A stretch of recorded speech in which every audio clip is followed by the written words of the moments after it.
قرآن مجید کا سورہ نمبر 62 سورہ جمعہ۔ سورہ جمعہ کے متعلق چند مختصر نکات تلاوت و ترجمے کے ساتھ۔ بسم اللہ الرحمن الرحیم۔ سورہ جمعہ موجودہ ترتیب کے اعتبار سے قرآن مجید کا سورہ نمبر 62 اور ترتیب نزول کے لحاظ سے سورہ نمبر 110 ہے۔ یہ سورہ مدینہ منورہ میں نازل ہوا۔ اس سورہ کی 9ویں آیت کی مناسبت سے اس کا نام سورہ جمعہ ہے، اور جمعہ ایام ہفتے میں سے ایک دن کا نام ہے جسے دنوں کا سردار بھی کہا جاتا ہے۔ اس سورہ کی ابتدا میں اللہ تعالی نے پہلے اپنا تعارف کرایا، اس کے بعد بعثت رسول صلی اللہ علیہ وآلہ وسلم کا تذکرہ کیا تاکہ انسان کو معلوم ہو کہ رسول کو بھیجنے والا کون ہے، اور اس کے بعد رسول کی رسالت کے مقاصد کو بیان کیا ہے جن کا تذکرہ ابتدائی آیات میں موجود ہے۔ آیت نمبر 5 میں توریت پر عمل نہ کرنے والے یہودیوں کو گدھے سے تعبیر کیا گیا ہے۔ اس آیت کا اطلاق نہ صرف اہل توریت بلکہ مسلمانوں پر بھی ہو رہا ہے جن کی عملی زندگی قرآن مجید کے احکامات کے مطابق نہیں ہے۔ آیت نمبر 6 میں اللہ سے محبت کا معیار تمنائے موت قرار دیا گیا ہے۔ ہر دوست کی یہ تمنا ہوتی ہے کہ وہ جلد اپنے دوست سے ملاقات کرے، لہذا اللہ تعالی سے دوستی کے دعوے دار ہر شخص کو اپنے دعوے کی صداقت اسی معیار پر جانچنی چاہیے۔ آیت نمبر 9 میں ندائے صلاۃ سے مراد اذان ہے۔ دوسرا عام حکم یہ ہے کہ جمعے کی نماز کے دوران خرید و فروخت سے منع کیا گیا ہے۔ یہاں خرید و فروخت ایک مثال ہے، ورنہ ہر وہ کاروبار حرام ہے جس کی وجہ سے واجب نماز خطرے میں پڑ جائے۔ جو شخص اس سورہ کی روزانہ تلاوت کرے گا اسے ہر خوف سے امن دیا جائے گا اور اس کی ہر مشکل حل کی جائے گی۔ بسم اللہ الرحمن الرحیم۔ شروع نام سے اللہ کے جو بڑا مہربان نہایت رحم کرنے والا ہے۔ يسبح لله ما في السماوات وما في الأرض الملك القدوس العزيز الحكيم۔ زمین و آسمان کا ہر ذرہ اس خدا کی تسبیح کر رہا ہے جو بادشاہ، پاکیزہ صفات اور صاحب عزت اور صاحب حکمت ہے۔ هو الذي بعث في الأميين رسولا منهم يتلو عليهم آياته ويزكيهم ويعلمهم الكتاب والحكمة وإن كانوا من قبل لفي ضلال مبين۔ اس خدا نے مکہ والوں میں ایک رسول بھیجا ہے جو انہی میں سے تھا کہ ان کے سامنے آیات کی تلاوت کرے، ان کے نفوس کو پاکیزہ بنائے اور انہیں کتاب و حکمت کی تعلیم دے، اگرچہ یہ لوگ بڑی کھلی ہوئی گمراہی میں مبتلا تھے۔ وآخرین منهم لما يلحقوا بهم وهو العزیز الحکیم۔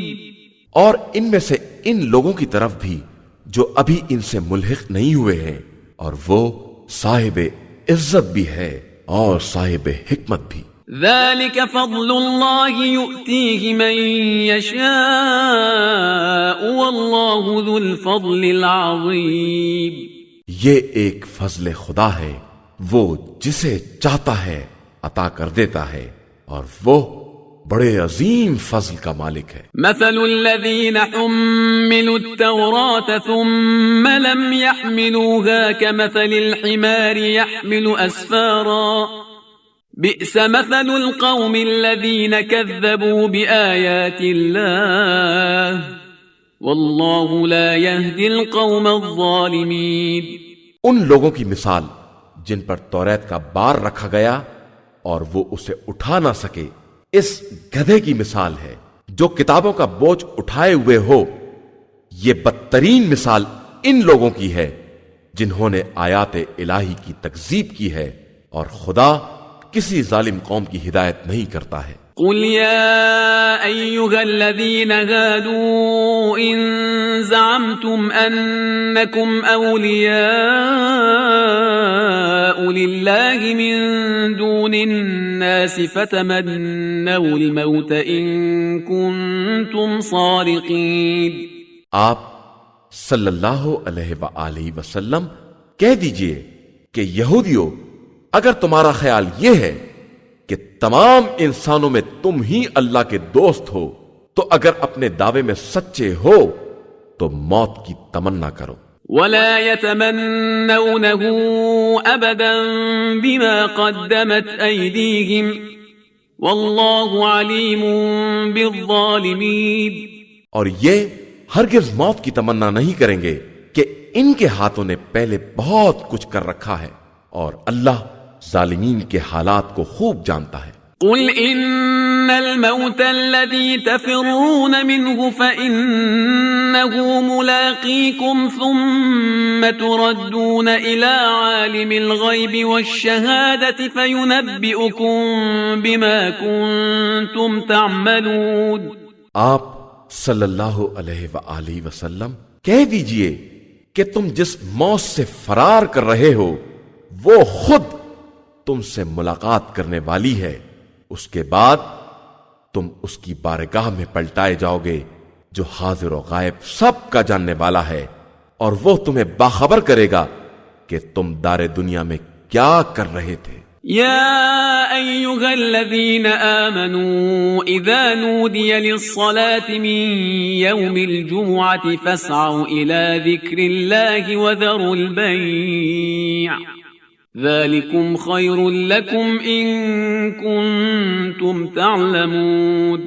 ایمان والو، جب تمہیں جمعے کے دن نماز کے لیے پکارا جائے تو ذکر خدا کی طرف دوڑ پڑو اور کاروبار بند کر دو کہ یہی تمہارے حق میں بہتر ہے اگر تم جاننے والے ہو. فَإِذَا قُضِيَتِ الصَّلَاةُ فَانتَشِرُوا فِي الْأَرْضِ وَابْتَغُوا مِن فَضْلِ اللَّهِ وَاذْكُرُوا اللَّهَ كَثِيرًا لَعَلَّكُمْ تُفْلِحُونَ.